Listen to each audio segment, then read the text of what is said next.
ओम शांति। आज परमपिता परमात्मा के 12 जनवरी 79 के महावाक्य हैं और मुरली की हेडिंग है वरदाता बाप द्वारा मिले हुई खुशी के खजानों का भंडार। वरदाता बाप द्वारा मिले हुई खुशी के खजानों का भंडार। परमात्मा हम बच्चों को ये चाहते हैं कि हम हमेशा खुश रहें, तो खुशी जैसी खुराक नहीं। तो बाबा खुशी के ऊपर आज महावाक्य उच्चार रहे हैं। विश्व के रचयिता, सर्व वरदानों के दाता, सर्व वरदानों के ज्ञाता बाप दादा बोले। बाप दादा बच्चों के राज्य भाग को देखकर हर्षित हो रही है। सारी सृष्टि की सर्व आत्माओं से कितनी श्रेष्ठ आत्माएं हैं, कितनी सर्व खजानों से संपन्न आत्माएं हैं। इस समय की संपन्नता का गायन आप श्रेष्ठ आत्माओं के कारण स्थान का गायन सदा चलता आ रहा है। यानी आत्माओं का भी गायन है और स्थान का भी गायन है। मधुबन हमारा हेडक्वार्टर मधुबन कहते हैं पांडव भवन को। तो गीत है मधुबन में राधिका नाची रे मोहन की मुरलिया बाजी रे। तो बाबा उस पर कह रहे हैं कि आपके गायन और स्थान का भी गायन चलता आ रहा है। अब अंत तक भी भारत भूमि का गायन विदेश में भी महान है। स्थान का महत्व आप चैतन्य महान आत्माओं के कारण है। आज तक भी आध्यात्मिक खजाने के लिए सबकी नजर भारत की तरफ ही जाती है। स्थूल धन में गरीब माना जाता है, यानी भारत को स्थूल धन में गरीब मानते हैं। पहले तो सत्य त्रेता में तो कहते हैं सोने की चिड़िया थी तो अपार धन था, लेकिन एट प्रेजेंट की बात कह रहे हैं कि स्थूल धन में तो गरीब माना जाता है, लेकिन आध्यात्मिक खजाने अविनाशी सुख और शांति शक्ति, इन खजानों में भारत ही सबसे संपत्तिवान गाया जाता है।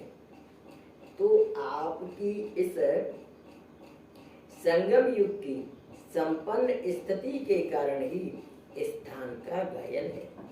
इतने खजानों से संपन्न होते हो जो आधा कल्प वही प्राप्त खजाने चलते रहते हैं। यानी आधा कल्प माने सतयुग त्रेता में परमात्मा जो हमको ज्ञान गुणों शक्तियों कलाओं से सुसज्जित करते हैं, ये सब हमारे पास प्रॉपर्टी 21 जन्म तक चलेगी। यानी इस समय जो भर रहे हैं तो 8 जन्म सतयुग के और 12 जन्म त्रेता के, 20 जन्म ये और 1 जन्म ये। तो इस तरीके से परमात्मा 21 जन्म के लिए अकुट खजाने देते हैं। खजाने चलते रहते हैं। इतना खजाना जमा होता जो अनेक जन्म खाते रहते। ऐसा कभी कोई सारे कल्प में नहीं बन सकता।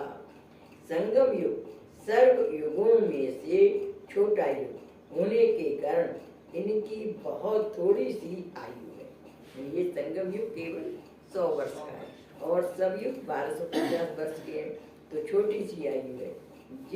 जितनी छोटी सी जीवन है, छोटा सा युग है, इतनी कमाई सब युगों से श्रेष्ठ है। सदा अपने खजानों की स्मृति में रखते हो। बाबा पूछ रहे हैं कि अपने सब खजानों को याद में रखते हो, स्मृति में रखते हो। क्या क्या खजाने मिले हैं, किस द्वारा मिले हैं और कितने समय तक चलने वाले। यानी सब ज्ञान गुण शक्तियाँ कलाएं भगवान हमको दे रहे हैं। आयु भी कितनी लंबी होगी, सतयुग में 150 वर्ष, त्रेता में 100 वर्ष, तो और सब प्रकार से संपन्न होंगी। दे कौन रहा है, किस द्वारा मिले, भगवान के द्वारा। और कितने समय तक चलने वाले, ये 2500 वर्ष के लिए खजाने चलने वाले। बाप ने खजाने तो सबको एक समान दिए, किसको 1 लाख किसको 1000 नहीं दिया है। सब बच्चों को बेहद का अकुट खजाना बाप द्वारा मिला है। ऐसे अकुट खजाने से स्वयं को सदा भरपूर तृप्त आत्मा समझते हो। यानी बाबा कह रहे हैं कि इतना खजाने आपको मिले हैं तो इससे हमेशा अपने आप को तृप्त आत्मा यानी संतुष्ट आत्मा समझते हो। तृप्त आत्मा को सदा बाप और खजाना ही सामने रहता है, सदा इसी नशे में झूमते रहते हैं। सबसे बड़े से बड़ा खजाना, जिस खजाने के लिए अनेक आत्माएं अनेक प्रकार के साधनों को अपनाती हैं फिर भी जिन वंचित है, वह कौन सा खजाना आपको मिल गया है। आज दुनिया में किस खजाने की इच्छा है, जिस इच्छा के कारण आत्माएं जगह जगह भटक रही है। आप सबके पास सिर्फ अब के लिए नहीं लेकिन अनेक जन्मों के लिए भी जमा है। दुनिया में आत्माएं भटक रही जिसके लिए, और बाबा के बच्चों के पास वो केवल एक जन्म नहीं है, बहुत जन्म अनेक जन्मों के लिए जमा है। वह कौन सा खजाना मिला है? सबसे बड़े से बड़ा खजाना है खुशी का खजाना। बाबा कह रहे हैं सबसे बड़े से बड़ा खजाना है खुशी का खजाना, जो हम बच्चों के पास 2500 वर्ष तक चलेगा। इसी खुशी के लिए लोग तड़पते हैं और आप सब सदा खुशी में नाचने वाले। आज आप सबके यादगार चित्र में भी खुशी का पोज दिखाया हुआ है। अपना चित्र याद है ना? अमृत वेले से लेकर इस खुशी के खजाने को यूज करो। चित्र बाबा कह रहे थे जैसे श्री कृष्ण का खड़े होने का पोज है, तो खड़े होने का पोज भी कैसा है? जैसे डांस कर रहा है। तो बाबा कह रहे हैं चित्र याद है, अमृत वेले से लेकर इस खुशी के खजाने को यूज करो। सोचो व अपने आप से बातें करो। आंख खुलते ही कौन सामने आता है? यानी सबसे पहले क्या होता है? आंख खुलते ही बाबा से गुड मॉर्निंग करते हैं ना, तो कौन सामने आता है? पहले पहले संकल्प में किससे मिलन होता है? विश्व की रचता, सर्व खजानों के दाता, सर्व वरदानों के दाता बीज से मिलन होता है। बीज मतलब परमात्मा, परमात्मा से मिलन होता है। सबसे पहले बाबा के बच्चे क्या करते हैं? उठ के बाबा को गुड मॉर्निंग करते हैं, जिसमें सारा वृक्ष समाया हुआ है। सर्व आत्माएं भिखारी बन बाप की एक सेकंड की झलक देखने की इच्छा से कितने कठिन मार्ग अपनाती है, और आप श्रेष्ठ आत्माएं सर्व संबंधों से मिलन मनाने के अनुभवों के श्रेष्ठ खजाने के अधिकारी हो। वो लोग कितनी तपस्या करते हैं, कितने कठिन मार्ग अपनाते हैं। मतलब तीर्थ यात्रा जाते हैं मैं भी, तो बद्रीनाथ केदारनाथ की यात्रा बड़ी कठिन थी। अब तो शायद सुखकर हो गई होगी, लेकिन हम जब गए थे तो बहुत कठिन रास्ता थी। तो कपड़े के जूते पहन के, हाथ में लाठी लेकर के, उबड़ खाबड़ सड़कें थी, तो कहीं गिर न जाए तो ऐसे जाते थे। तो वहाँ वैष्णो देवी की यात्रा भी ऐसे सब जगह तीर्थ यात्रा में, तो बाबा कहते कितने कठिन मार्ग अपनाते हैं, और आप श्रेष्ठ आत्माएं सर्व संबंधों से मिलन मनाने के अनुभवों के श्रेष्ठ खजाने के अधिकारी। यानी बाबा से सब संबंधों से, माता पिता बंधु सखा, सब संबंधों से याद कर सकते हैं। तो सबसे पहली खुशी की बात है अमृत वेले सर्व संबंध से बाप से मिलन मनाना। दुनिया भिखारी है और आप हो बच्चे। सबसे बड़ी खुशी और कोई हो सकती है क्या, जो अमृत वेले से इस खुशी के खजाने को यूज करो। यूज करना ही खजानों की चाबी है। यानी प्रयोग में लाओ कि भगवान ही मेरा माता पिता बंधु सखा है। भक्ति में हम अननोइंगली गाते थे, पितु मातु सहायक स्वामी सखा तुम्हें एक नाथ हमारे। यहाँ तो रोजाना संबंध बताया जाता है ना, तो संबंध के आधार से याद करो। तो यूज करना ही खजानों की चाबी है। दूसरा, खुशी का खजाना इतनी शकील दे श्रेष्ठ आत्माएं हो जो स्वयं भगवान आपको पढ़ाने के लिए परम धाम से आते हैं। कितने प्यारे हैं बच्चे भगवान को कि अपने परम धाम को छोड़कर, अपने प्यारे परम धाम को छोड़कर, प्रेम में नेम अपने सभी तोड़कर आप आए हैं बाबा हमारे लिए, स्वर्ग सौगात लाए हमारे। फिर बाबा अपने आप ही कह रहे हैं, लंदन व अमेरिका से नहीं आते हैं, इस लोक से भी पार, जहाँ तक साइंस वाले स्वप्न में भी पहुंच नहीं सकते। साइंस वाले भी परम धाम नहीं पहुंच सकते। तो बाबा कह रहे हैं, साइंस वाले भी स्वप्न में पहुंच नहीं सकते, ऐसे परम धाम से स्पेशल आपके पढ़ाने के लिए आते। कितने पूरा, और फिर पढ़ाने की फीस भी नहीं लेते। भगवान लेते हैं फीस? क्या कोई फीस नहीं लेते। भाई ने जब उसका कॉन्स्टिट्यूशन लिखा जा रहा था, रमेश भाई ने पूछा डोनेशन शब्द लिखे बाबा? पापा ने कहा नहीं। बाप कभी अपने बच्चों से डोनेशन लेता है क्या? तो फिर क्या संस्था का खर्चा कैसे चलाया जाता है? तो कहा कंट्रीब्यूशन, यानी सब भाई बहन अपने आप ही कंट्रीब्यूट करते हैं और उसके अनुसार परमात्मा सत्य त्रेता में रिटर्न देते हैं। तो डोनेशन शब्द भी नहीं लिखाया। तो बाबा कह रहे हैं फिर फीस भी नहीं लेते हैं, और ही पढ़ाई की प्रारब्ध स्वर्ग का स्वराज स्वयं नहीं लेते। अब इस पढ़ाई का फल क्या मिलेगा? स्वर्ग का राज। तो भगवान स्वयं नहीं लेते, आपको देते हैं।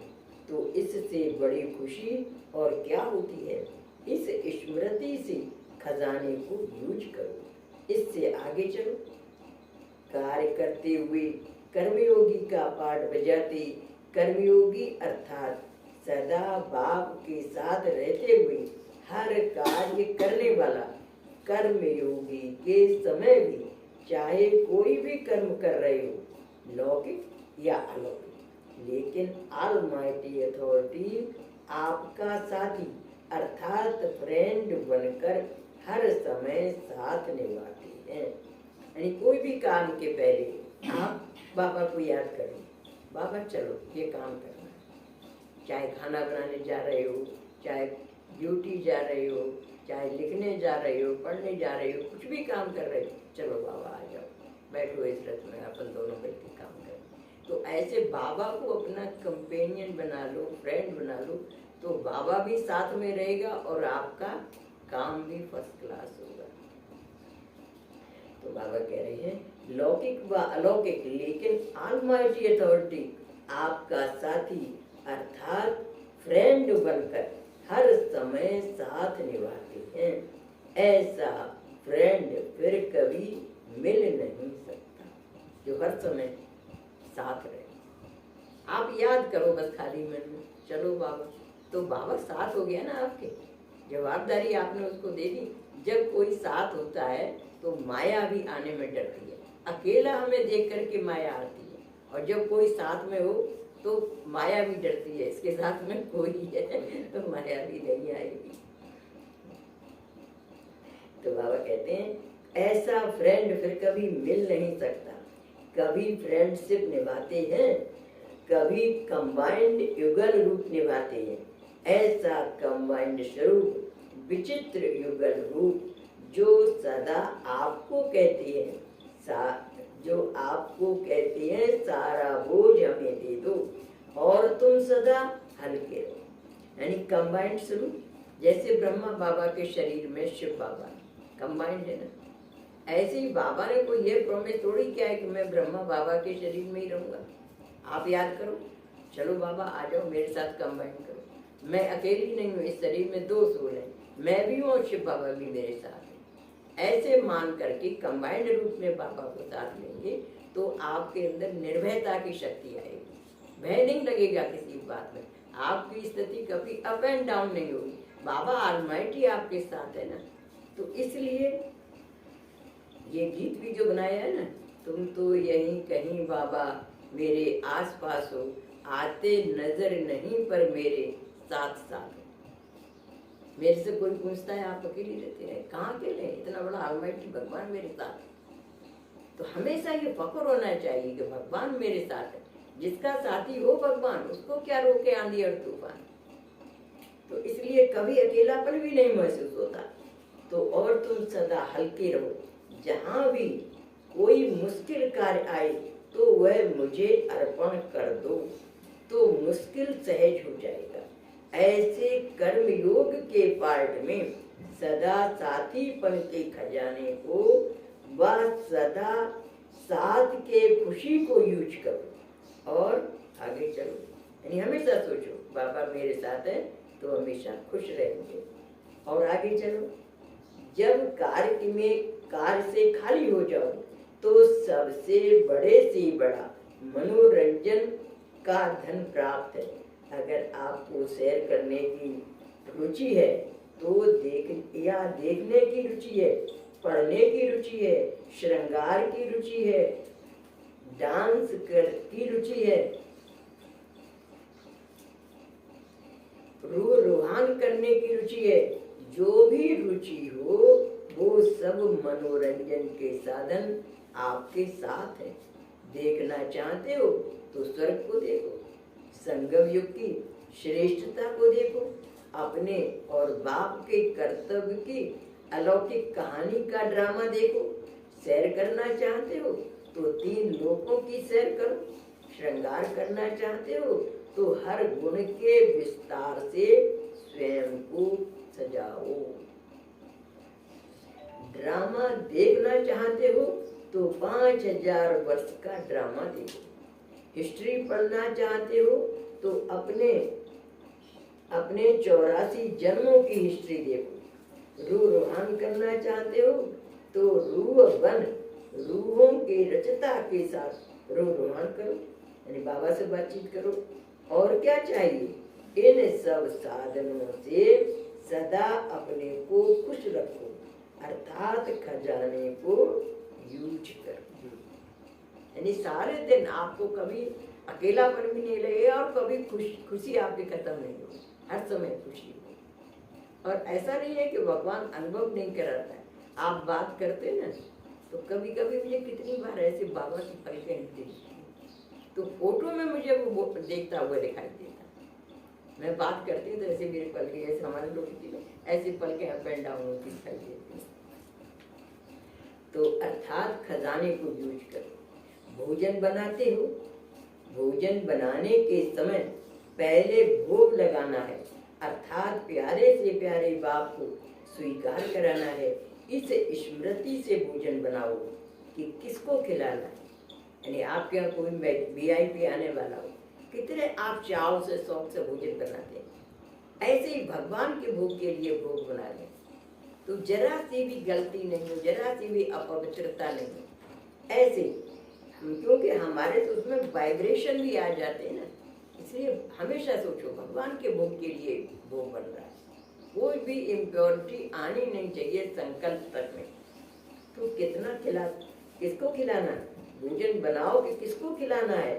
आजकल की दुनिया में अगर कोई प्राइम मिनिस्टर या प्रेसिडेंट आपके पास खाने आते हैं कितना खुशी होती है, लेकिन बाप के आगे यह सब क्या है। तो सदा बाप आपके साथ भोजन खाते हैं। भगत बेचारे बार बार घंटियां बजा बजा कर थक जाते हैं, यानी वो भोग लगाते हैं तो घंटी बजाते हैं, तो बाबा कह रहे घंटियां बजा बजा कर थक जाते हैं, बुलाते बुलाते भूल भी जाते हैं, लेकिन बच्चों के साथ बाप का वायदा है सदा साथ रहेंगे। तुम्ही से खावे, तुम्ही से बैठे, तो इससे बड़ी खुशी और क्या चाहिए। इससे बड़ी और खुशी क्या चाहिए। भगवान को हमने कई बार भोग लगाते हुए देखा, यानी भक्ति काल की बात बता रही हूँ कि अगर हमने चम्मच नहीं रखा है खाने में और हम कन्हैया के आगे रखते थे, भक्ति में तो कन्हैया को भगवान मानते, तो चम्मच से उठा के खाते हुए देखते थे। मैं कहती मैंने तो चम्मच रखा ही नहीं, ये खा कैसे रहा है चम्मच। तो मैं याद से चम्मच जरूर रखी थी कि भोग में बाबा भक्ति में तो श्री कृष्ण को भगवान मानते ना। और माँ हमारी कहती थी कि बिना भोग लगाए कोई भी चीज खाना विष्ठा खाने के समान है। तो हर चीज का भोग लगा के खाने की आदत थी। कोई भी चीज, चाय भी पी रहे हैं तब भी भगवान को याद जरूर करो। तो बाबा कह रहे हैं भक्ति में क्या करते हैं, तो तुम्ही से खाऊं तुम्ही से बैठे तो इससे बड़ी खुशी और क्या चाहिए। तो भोजन के समय भी तुम्ही से खाऊं यह सलोगन याद रखो। ऐसी खुशी के खजाने को यूज करो और आगे चलो। अभी दिन का अंत समय आ गया, अर्थात रात का समय आया।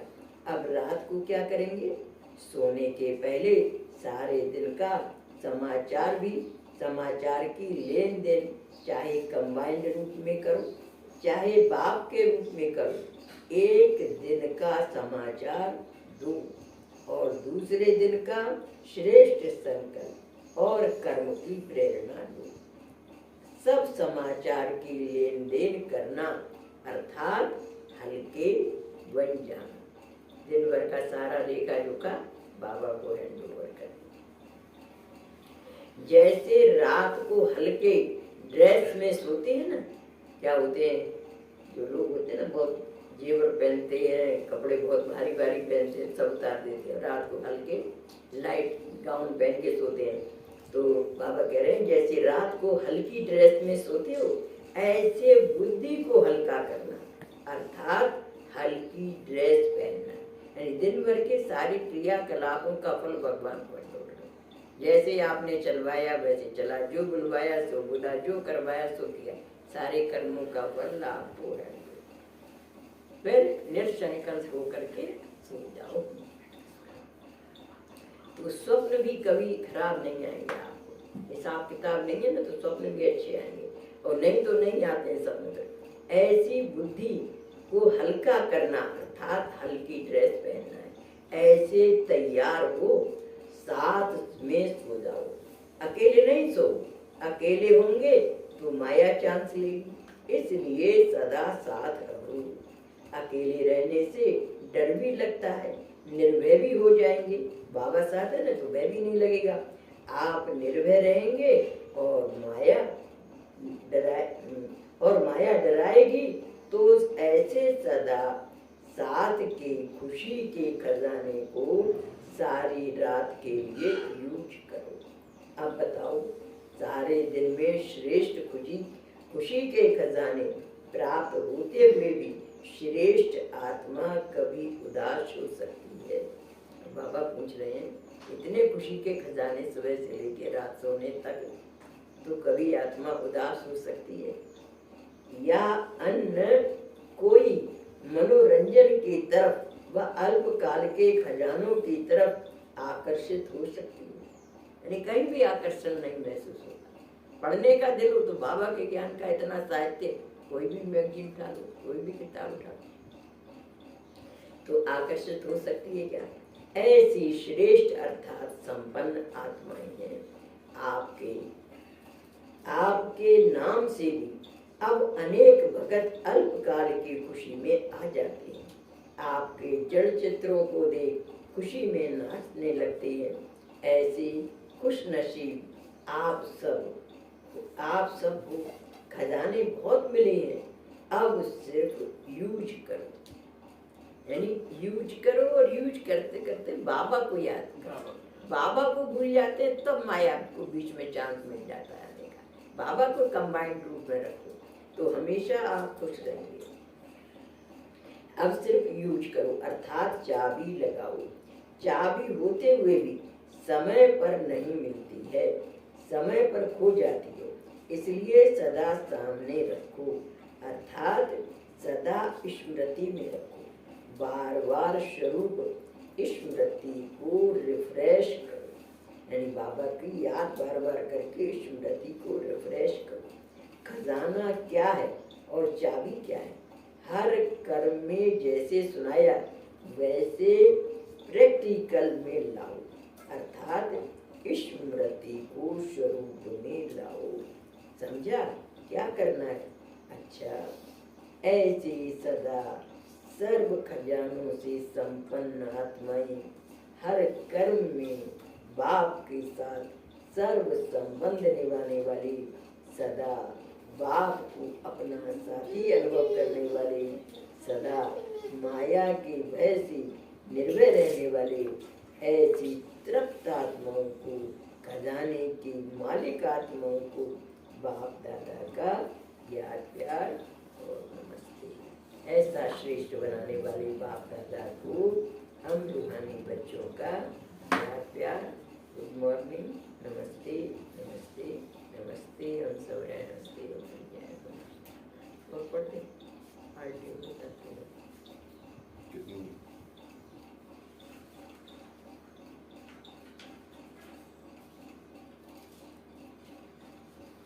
है तो ज़्यादा, लेकिन थोड़ा सा पॉजिटिव चेंज